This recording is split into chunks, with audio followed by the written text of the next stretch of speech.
Sziasztok, Józsi vagyok, az Ursus Fix csatornát nézitek, és előttem egy PS portált és egy DualSense Edge kontrollert láthattok. A PS portálba hall analógot fogunk építeni, ilyen volt már a csatornán, de úgy döntöttem, hogy készítek róla még egy videót, mert már vannak erről az átépítésű hosszú távú tapasztalatok, arról is be fogok számolni, de ez a videó most a DualSense Edge-ről és a GuliKit 720-ról fog szólni.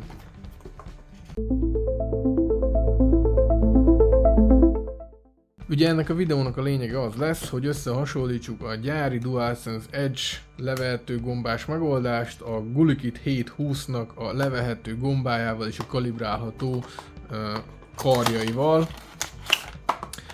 Ilyen videó még ugye nem volt a csatornán, ez az első Edge, amiben kérnek GuliKit 720-at, és ezt fogjuk beépíteni. Ugye itt is ugyanúgy levehető, a kettő egymással nem kompatibilis, tehát vagy ez, vagy az, ezért is lesz egy ilyen kis versus videó, hogy melyik a jobb.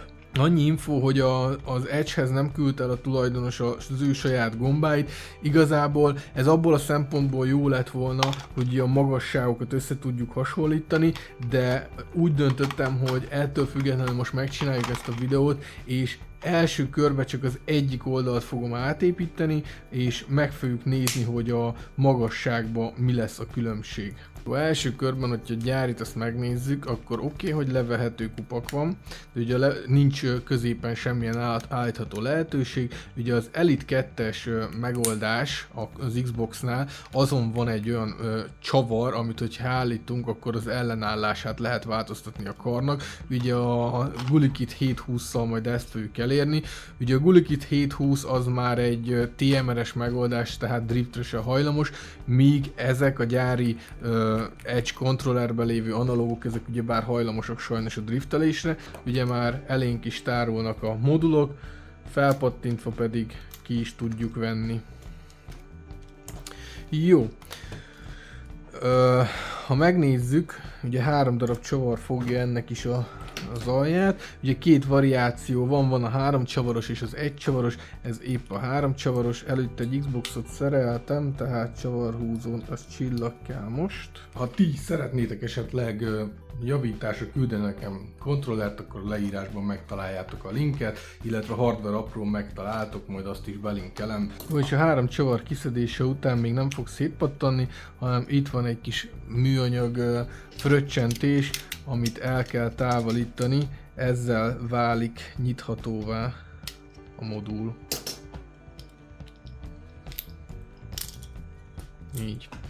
Jó, ahogy megnézitek, ebben a gyári standard analóg van, tipikusan hajlamos driftelésre, sajnos ezt egyértelműen cserélni kell, ugye ebben még mechanikusan mozgó potméterek vannak, ebbe pedig már a mágneses megoldás érhető, hogy a TMR mágneses megoldás. Hát így kinézetre is azért egészen más, de úgymond szerintem ez a fekete ez sokkal inkább prémiumabb érzetet ad, viszont ez nem számít, mert ez nem fog látszani, de ugye maga az érzés, a visszajelzés az már teljesen más lesz, mint a gyári megoldásban. Itt tartunk a történetben, ki vannak szerelve az analógok. Ha megnézitek, mindjárt hozok egy csipeszt, hogy ti is lássátok. Ha megnézitek, akkor itt ez a pont ez össze lett forrasztva, ugye gyárilag a DualSense Edge kontrollerek azok zárolva vannak, és 2 opciód, vagy hát igazából több opciód van, de 2 fő opciót szoktunk használni arra, hogy feloldjuk ezt a zárolást, vagy ezt a 2 lábat összeforrasztjuk, ha erre valami oknál fogva nincs lehetőség, vagy nincs hozzá eszköz, akkor pedig ezt és ezt a pontot össze kell egy vezetékkel kötni, és akkor feloldódik a zárolás.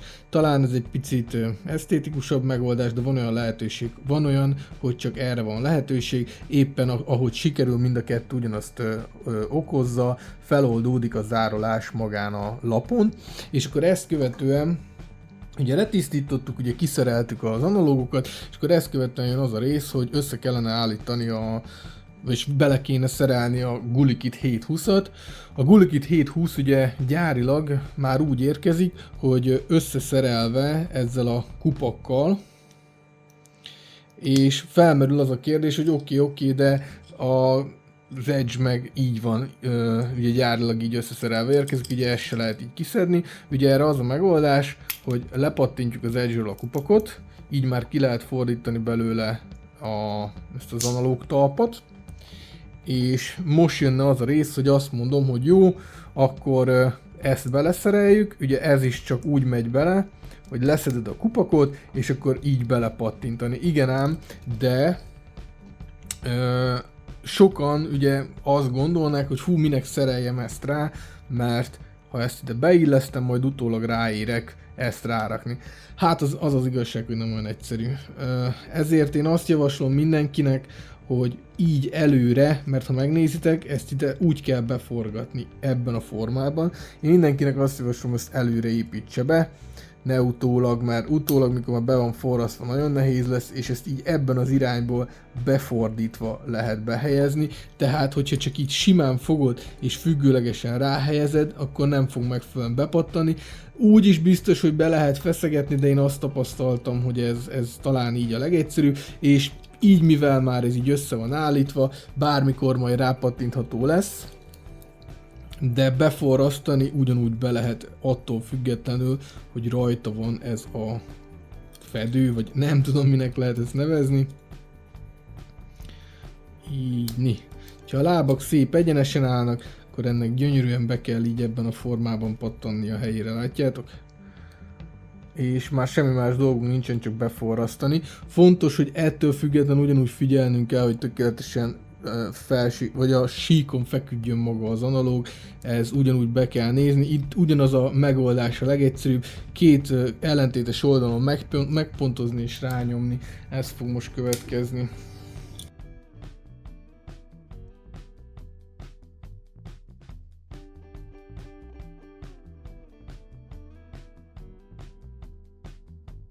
Jó, és ez is tökéletesen a helyén van. Semmi más dolgom nincsen, csak körbe forrasztani, utána egy picit letakarítani.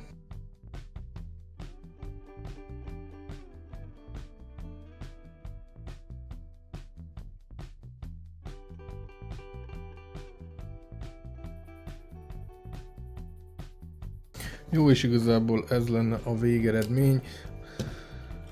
Szépen, mivel hát így itt elég sok a műanyag alkatrész, stb. Meg azért elég közel van a vezérlő is, igyekeztem felváltva csinálni a forrasztásokat, hogy picit tudjon hűlni a lap, de egyébként abszolút nem melegedett át. A kiforrasztásnál is nagyon oda kell rá figyelni, minden közel van, nagyon kell figyelni a hőre is, hogy mennyit adunk át a lapnak. Vékony lap, nagyon gyorsan átmelegszik, de igazából, hogy látjátok, meg lehet oldani. És akkor most letakarítom, aztán összerakjuk, és akkor megnézzük, hogy mit is tud ez a GuliKit 720 így kombinálva a DualSense Edge-el.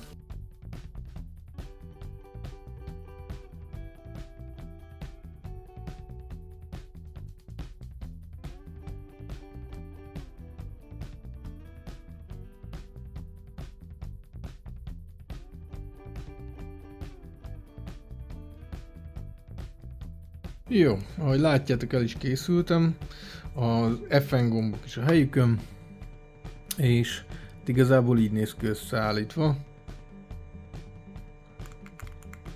Szerintem egészen jól fest ezzel az ezüst karimával. Jó, a következő művelet, amit el kell végezni, sajnos a DualSense Edge kontrollereknél elkezdett előjönni egy modularitásból adódó hiba, beszéltem már nektek erről.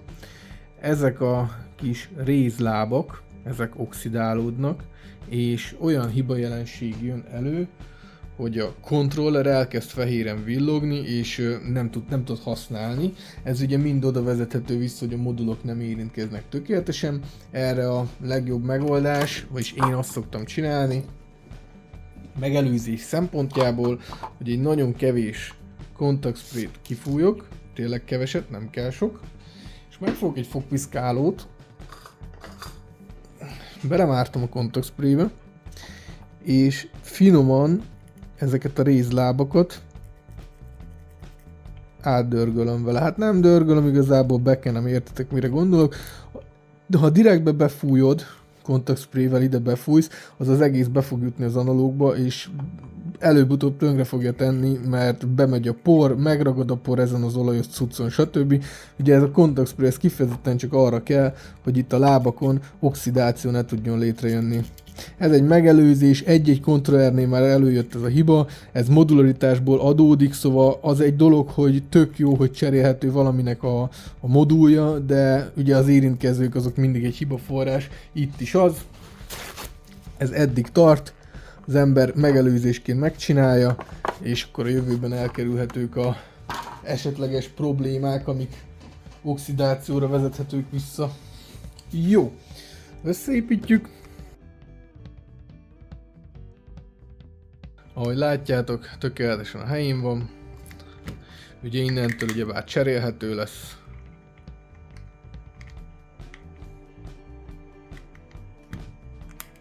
Két ujja, rányomok a helyére, és akkor helyére is pattan. Most bekalibrálom, aztán leteszteljük. A első körben nézzük meg a gyári értékeket, meg hogy mit mutat. Ha megnézitek, belenagyítok a magába ugye az érzékelésbe, ha megnézitek, akkor a gyári megoldás ugyanúgy működik, hogy azért nem egy tökéletes központosítás van, viszont amíg ezen a hold részen belül vagyunk, ugye addig nincsen probléma. Ugye ezt a gyári és vagy a gyári és a TMR meg hold megoldásoknál is meg lehet figyelni ezt a jelenséget, ez nem probléma, ez még nem jelent driftre, meg nem jelent semmit. Annyira bele van nagyítva, ugye itt írja is, hogy 10-szeres zoom, annyira bele van nagyítva az érzékelésbe, hogy ez se a normál standard potméterek, se a mágneses nem tud ennek megfelelni, hogy ezt mindig profin tökéletesen hozza az elvártat. Sőt, még tovább megyek, a mágneses analógok ennél a résznél, már hogyha észak-dél irányba egy picit elmozgatjuk a kontrollert, már akkor is tudnak változni, ugye ez meg a mágneses elvnek egy sajátja. Viszont, hogyha visszamegyünk normál nézetre, akkor ugye látjuk, hogy ugye ez teljesen középen van, míg a 10-szeres benagyítással már egy egész más kiugró eredményt kapunk. Jó, nézzünk egy körkörösség ellenőrzést. Ha megnézitek, akkor hozza körülbelül a gyári elvártat. Egyébként ez nem egy driftelő analóg, itt egy upgrade-ről beszélhetünk. Ugye készítettem már erről egy videót, hogy a cél az, hogy ez a 8,5, 7,5 ilyen környéki értéket hozzunk mi is ki a gyári, vagy az utángyártott TMR analógokból, mert az újabb játékok már az ilyen 1,2-1,5%-os pontosságot nem kezelik jól, túl pontos nekik már ez a beállításuk, azt várják, hogy az analógok azok egy picit tévednek, ezért, ahogy be is mutattam már egy videóban, ugye ezt szoftveresen után lehet állítani. Hiába lőjük be teljesen profira, még egy kicsit vissza kell butítani szoftveresen a beállításon. Jó, ehhez képest most meg fogjuk nézni a GuliKit 720-at, átépítem és akkor megnézzük. Na és akkor, ahogy láthatjátok, szoftveresen ugye be lett kalibrálva, ez az eredmény jött ki. És akkor most visszabutítjuk egy kicsit szoftveresen, hogy a DualSense ez gyári megoldása közelébe érjünk. Így elmentjük.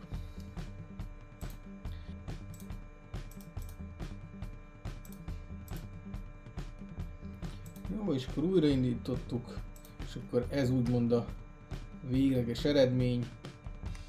Ha megnézitek, ahogy a nagykönyvben meg van írva, minden működik, és akkor nézzük meg, hogy mit is tud ez az új upgrade ezen a kontrolleren. Ezt a komplet készletet kapja a tulaj, ebbe van egy kis csavarhúzószerű, illetve a tartalék gombok. Van itt egy rejtett mechanika, amely egy kereszthornyos csavar tartalmaz, és ahogy, ugye itt összesen, hogyha betekered teljesen, innen összesen nem kell meghúzni, hanem csak éppen meghúzod, és akkor elérsz egy olyan nehézséget, ami érezhetően már ellentart. Ugye van egy kopp, odáig tud csak menni, és itt már nagyon-nagyon nehéz úgymond az eltalás. Egy érezhető ellentartása lesz a kontrollernek, mindenki úgy tudja beállítani magának, ahogy szereti. És hogyha ebből visszatekerünk egy 2, na, 2, 3-at, akkor elérjük a gyári megoldást, és hogyha ebből még 3-at visszatekerünk, úgyhogy még a csavar ne essen ki, szóval én egyet többet tekertem, de semmi gond, a csavar visszarakható, akkor pedig egy nagyon könnyű, nagyon könnyen mozgatható variációt értünk el. Nyugodtan mindenki állítsa be, ahogy neki tetszik, és ugye ezt követően csak visszarakjuk a rejtett mechanikára a kupakot, két ujjal megfogjuk, ráillesztjük, koppanásig, és kész. Tökéletesen működik. Jó, én most beállítom körülbelül középállásba, és majd a tulajdonos el tudja dönteni, hogy neki mi a jó megoldás. Akkor rá tudunk rakni egy másik kupakot is, odaigazítom, és határozottan rárakom. El tudja mindenki dönteni, hogy neki mennyire jön be az ennyire extrém kiálló analóg, de megvan ennek a saját helye, én el tudok képzelni autós játékokat, vagy bármi hasonlót, ahol ilyen hosszú kar, ugye nagyobb az út, ezért sokkal finomabban tudsz célozni, pozícionálni, kormányozni, szóval megvan ennek a maga helye, megvan ennek a maga közönsége, de írjátok meg, hogy szerintetek jó-e. Szerintem körülbelül ennyi lenne ez a kis bemutató. Én most nem fogok feltétlenül győztes hirdetni, de látjátok, hogy funkciókban klasszisokkal jobb a GuliKit 720 TMR, mint a gyári megoldás. Már hogy csak azt nézzük, hogy a drifteléstől is úgymond megszabadultunk, vagyis hát ettől a keresztül, hogy bármikor driftelt, már ezzel nagyon sokat elértünk. Az, hogy finomra szabhatjuk azt, hogy pontosan milyen erősségű legyen az analóg, én szerintem ez egyes játékokban nagyon jó tud jönni, illetve extra featureként ezek az extrém kupak megoldások én szerintem nagyon jó élményt adnak a játékhoz, de ezt döntsétek el ti magatok. Ez volt a DualSense Edge kontrollerbe GuliKit 720 építés.